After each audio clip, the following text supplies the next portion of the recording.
14 साल का भांजा घर का सौदा लेकर तो रोज हमसे 20 रुपए की फिटकरी भी ले आता। शर्म के मारे मैं उसे इस हरकत की वजह से भी नहीं पूछती और फिटकरी लेकर किचन में केबिन में रख देती।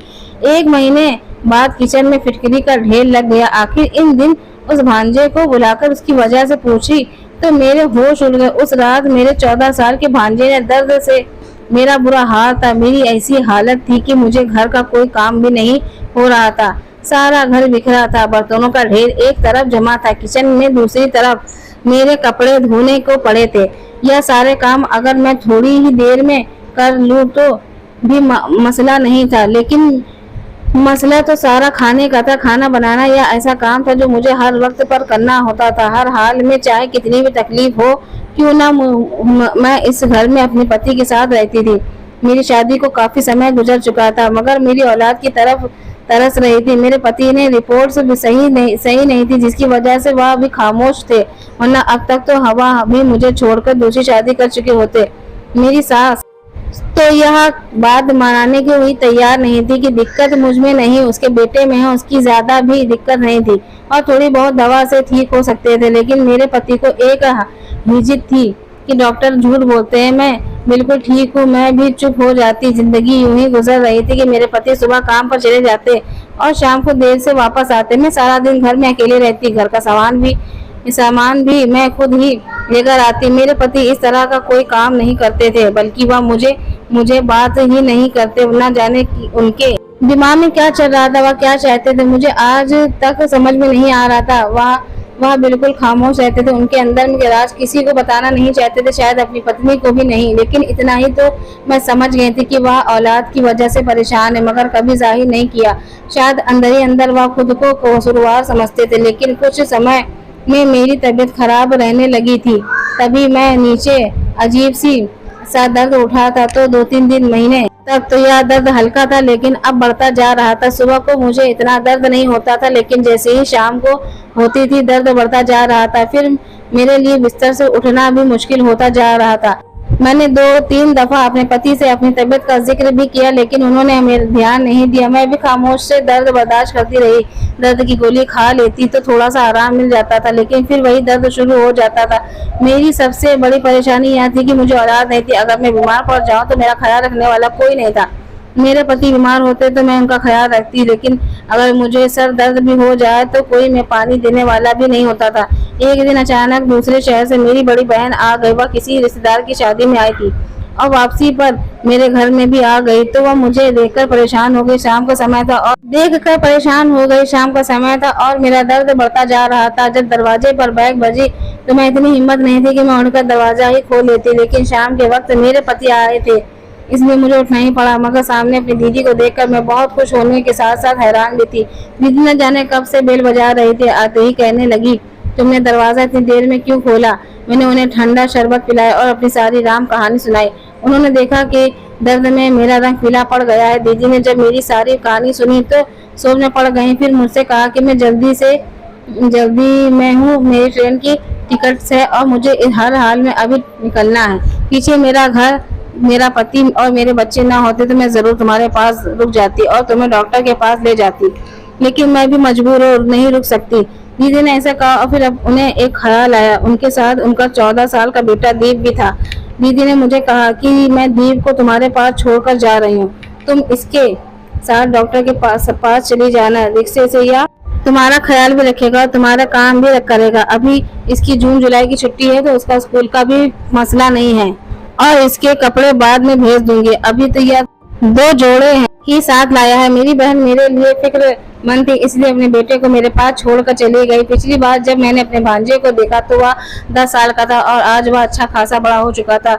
वह लंबाई में अपनी उम्र में बड़ा लगता था, या नहीं बल्कि वह बहुत समझदार हो चुका था, लेकिन वह हमसे ज्यादा घुला मिला हुआ नहीं था, क्योंकि दीदी दूसरे शहर में थी और दूसरे यहाँ हम सब अपने मसलों से उलझे होते थे। आने जाने का वक्त ही नहीं मिल पाया था। खैर दीप ने मेरे घर का रहना शुरू कर दिया। दीदी के कहने पर वह मुझे डॉक्टर के पास लेकर गया। जाने को तो मैं खुद भी जा सकती थी, लेकिन अकेले जाने से मुझे डर लगता था।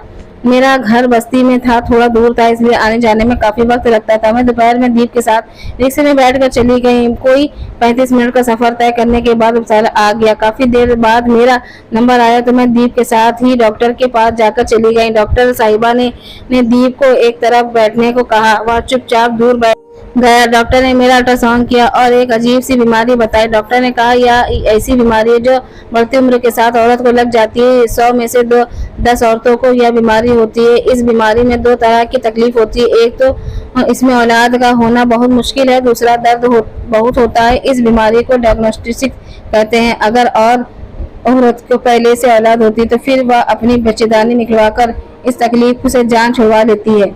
लेकिन अगर औलाद नहीं है तो फिर औरत के लिए बहुत ही बड़ी दिक्कत हो जाती है। या तो औरत गोलियां इस्तेमाल करे, लेकिन इन गोलियों के औलाद होने से चांस दिन पर दिन कम होते जाते हैं और औरत पूरी तरह से बांझ हो जाती है। ऐसी औरत के लिए ऑपरेशन आखिरी का हल होता है, लेकिन इसमें पैसे ज़्यादा लगते हैं। ऑपरेशन के जरिए हम सफाई करते हैं और औरत इस तकलीफ से ज़्यादा आज़ाद हो जाती है।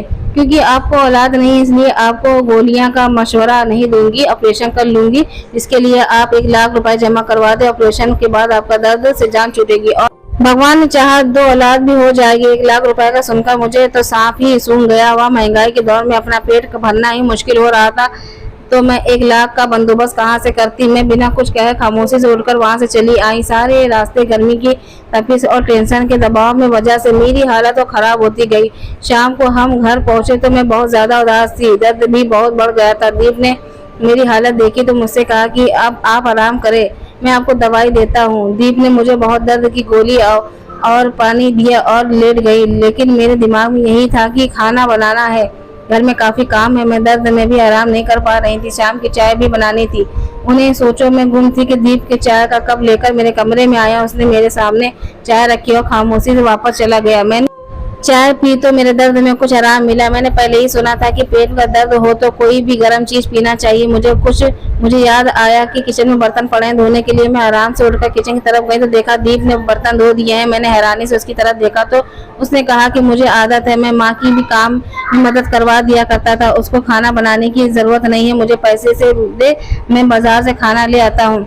दीप की बातें मुझे हैरान कर रही थी। वह छोटा सा बच्चा किस कदर समझदार था, जैसे कि कोई 20-22 साल का लड़का हो।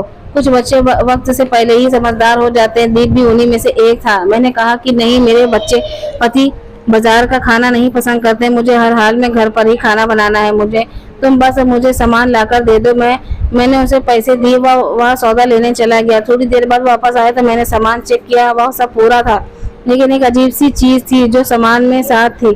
मैंने हैरत से देखा कि वह फिटकरी लेकर आया। मैं सोचने पड़ गई कि वह क्यों लाया है, क्योंकि मैं उससे कुछ नहीं पूछा। मुझे लगा कि वह गलती से आया है, लेकिन वह एक बार फिर बार हुआ। रोजाना बस ऐसे ही होने लगा। मैं उससे कुछ भी मांगवाती तो वह 20 रुपए की फिटकरी जरूर लेकर आता। वह फिटकरी किचन के केबिन में रख देती थी। वह यहाँ तक कि मेरे पास फिटकरी का ढेर लग गया था। देव समूह सा लड़का था और मुझमें इतनी हिम्मत नहीं हो रही थी कि मैं उससे यह कुछ पूछ सकूं कि वह आखिर क्या फिटकरी का सामान क्यों लेकर आता है। अगर वह एक बार होता तो मैं सोचती कि गलती से हुआ, लेकिन रोजाना यही सब हो रहा था। दीप के आने से सिर्फ मुझे ही नहीं बल्कि मेरे पति को भी आसानी हो गई थी। उन्हें भी अगर कुछ मंगवाना होता था तो वह दीप को भेज देते थे, वरना पहले तो वह ऑफिस से थके हुए आते थे और कोई काम आ जाता तो उन्हें खुद ही दुकान पर जाना होता था, कि उनके लिए बहुत ही बड़ी मुश्किल का काम था। वे औलाद जोड़ों का दर्द शायद ही दुनिया में कोई समझ सकता था कि वह किस तरह की जिंदगी गुजार रहे होते हैं। मेरे पति में तो कोई कमी थी, लेकिन अब मेरे अंदर भी तरह तरह की बीमारियां पैदा हो रही थी और मेरे पास ऑपरेशन के लिए भी पैसे नहीं थे। गोलियों में खाना नहीं चाहती थी। जहाँ दीप ने हम दोनों पति पत्नी के लिए इतनी सारी आसियाना का दी थी, वह एक बहुत बड़ा मसला भी मेरे लिए खड़ा दिया था। और वह मसला था कि फिटकरी का मसला। मैंने सुना था कि फिटकरी को औरतों की काफी बीमारियों के लिए इस्तेमाल किया जाता है। इसी वजह से मैं शर्म के मारे अपने भांजे से पूछ नहीं पा रही थी कि वह फिटकरी क्यों ले आता है। क्या उसने मेरे और मेरे डॉक्टर की बातें सुन ली थी? मैं ये सोच कर थक चुकी थी। दिल करता था उसे मना करूं कि यह चीज ना लेकर आए, लेकिन मैं कुछ भी नहीं कह पा रही थी। एक दिन मैंने हिम्मत करके दीप से फिटकरी के बारे में सवाल किया तो उसने मुझे ऐसी बात बताई कि मैं हैरान रह गई। मैं वापस अपने कमरे में आ गई और दीप की बातों को सोचती रही। उसका मतलब है कि वह रात को अपने दोनों पति पत्नी के बातें सुनता था। मुझे अजीब सी शर्मिंदगी ने घेर लिया था। मैं दीप को बात सुनकर इस कदर शर्मिंदा हो गई थी, मेरे दिल कर रहा था कि जमीन फटकर और मैं उसमें समा जाऊं। मेरा दिमाग भी नहीं था कि वह मेरे ऐसे राज को जान जाएगा, मैं जिसे मैं सबसे छुपाती हूँ। उसने मेरे और मेरे पति की बातें सुन ली थी और इसलिए वह मुझे रोजाना फिटकरी लाकर देता था, लेकिन कहने की हिम्मत नहीं कर पाता था कि मैं ऐसे इस्तेमाल करूं। मैंने कमरे का दरवाजा बंद कर लिया। मैं फुट कर रोने लगी। शर्म में मेरी ऐसी हालत थी कि काटो तो बदन में खून नहीं। एक तरफ औलाद की परेशानी थी, दूसरी तरफ यह मसला। ये ऐसी शर्म की बात है कि मेरे भांजे को मुझसे कहते हुए शर्म आ रही थी और मुझसे पूछते हुए। थोड़ी देर बाद दीप ने दरवाजा खटखटाया। उसने मुझे कहा कि वह सुबह वापस जा रहा है, अब और यहाँ नहीं रह सकता। मैंने कुछ ना बोला। मैं इतनी शर्मिंदा थी कि उसे यहाँ तक कह सकी कि रुक जाओ। दीप वापस चला गया। उसके यहाँ होने से मुझे बहुत ज्यादा आसानियाँ थी। वहाँ पर बहुत सारे परेशानियों की जन्म लेते जा रही थी। मैं किचन में चली गई और वहाँ फुटकरी के ढेर के डिब्बे में इसे निकाला। मुझे दीप की बातें याद आने लगी तो अजीब सा एहसास हुआ कि मेरा दिल किया कि मैं ये सब बाहर कचरे में फेंक दूं, लेकिन फिर सोचा कि यह सब मेरी भलाई के लिए कह रहा था। कौन सा उसने कुछ गलत कहा था। मैंने एक फिटकरी उठाई और नहाने के पानी में डाल दी थी। थोड़ी देर बाद वह घुल गई। मैंने उसे स्नान किया। मैं काफी दिनों तक फिटकरी के पानी से स्नान करती रही और मेरी बीमारी खत्म हो चली गई। मेरी यही बीमारी थी कि मुझे बहुत ज्यादा बदबू थी। मैं अकेले रहती थी, इसलिए कोई इस बदबू को ज्यादा महसूस नहीं कर पाता था। मेरे पति तो मेरे साथ रहता था। मैं खुद को साफ सुथरा रखने की कोशिश करती थी, लेकिन एक बीमारी थी। रोजाना फिटकरी वाले पानी से नहाने के बाद मेरी यह बीमारी आहिस्ता आहिस्ता दम तोड़ती चली गई और मेरी जिंदगी आसान हो गई, क्योंकि रोजाना रात को मैं अपने पति के ताने सुनती थी, जो मुझे कहीं कहता था कि मुझसे बहुत ज्यादा बदबू आती है। एक रात मेरा पति इसी तरह की बातें मुझसे कर रहा था कि दीप ने सुन लिया और उसने बताया कि उसके बाद रोजाना वह फिटकरी लेकर आता था ताकि मैं उसे नहाकर इस बीमारी से जान छुड़ा सकूं। दीप ने यही बीमारी थी और रोजाना नहाने से बदबू भी उसकी बदबू नहीं आती थी और उसकी जिंदगी तबाह होकर रह गई थी। वह दोस्तों में बैठने के काबिल नहीं रहा था। हम सब उससे दूर ही रहते थे उसकी बदबू की वजह से। फिर किसी के बाद ने मेरे दोस्त को फिटकरी वाले पानी से नहाने का मशवरा दिया। जैसे ही मेरे दोस्त ने फिटकरी वाले पानी से नहाया शुरू किया तो उसकी यह बीमारी खत्म हो गई। दीप की बातें सुनकर मैं बहुत शर्मिंदा हुई थी। मुझे हकीकत से रोना आ गया था और मैं काफी देर तक रोती रही, लेकिन जब मैंने उसकी लाई फिटकरी से नहाना शुरू किया तो मेरी जिंदगी आसान हो गई थी। मैंने महसूस किया कि मेरे पति की बदबू वाली शिकायत खत्म हो गई थी। मैं हैरान थी कि कैसे वह मेरा मसला समझ गया और उसने मेरी मदद की, वरना मुझे तो महसूस हो रहा था कि मेरी औरतों वाली बीमारी के बारे में उसे खबर हो गई है और इसलिए वह फिटकरी लेकर आता है। इसी शर्मिंदगी की वजह से मैं उसे सवाल तक नहीं कर पा रही थी, लेकिन दीप के चले जाने के बाद मुझे ऐसा महसूस हुआ कि जिंदगी में औलाद का होना कितना जरूरी है। मैं और औलाद के बगैर जिंदगी कितनी मुश्किल होकर रह जाती है। मैंने अपने सोने के कंगन अपने इलाज के लिए बेच दिया और ऑपरेशन करवाकर उस दर्द से भी जान छुड़ावा ली। फिर मेरी दीदी ने मुझसे बात की। उन्होंने कहा कि उन्होंने वैद्य जीत की दवाई ली है जो मुझे अपने पति को रोजाना रात को दूध में मिलाकर देनी है। मेरे लिए आसानी हो गई थी क्योंकि मेरे पति को सोने से पहले गर्म दूध गिलास पीने की आदत थी। मैंने खुद भी दवाई ली और अपने पति को भी उसको बताई बिगैर दूध की दवा मिलाकर देती रही। 6 महीने इस्तेमाल करके बाद मुझे पता चला, मुझे यकीन नहीं आ रहा था कि मैं माँ बनने वाली हूँ। मामला इतना बड़ा नहीं था, सिर्फ मेरे पति को थोड़ा सा इलाज करवाना था जिसकी लिए वो तैयार नहीं हो रहे थे, लेकिन ईश्वर ने मेरी झोली भर दी और मुझे बेटा दिया। मेरे पति ने मुझसे कहा कि वह समझ गए कि उन्हें दूध में दवा मिलाकर देती हो। उन्हें वह दवा देख ली थी, इसलिए खामोशी से लेते रहे, क्योंकि दीप के जाने के बाद भी उन्हें एहसास हो गया था कि औलाद के बगैर इंसान की कोई जिंदगी नहीं है और औलाद कितनी जरूरी है जिंदगी के लिए। मेरे पति ने कहा कि वह अपनी मर्जी और खुशी से दवा लेते रहे क्योंकि उन्हें भी औलाद चाहिए थी। तो दोस्तों, आपकी स्टोरी में क्या राय है तो कमेंट करके जरूर बताइएगा। आज के लिए इतना ही, धन्यवाद।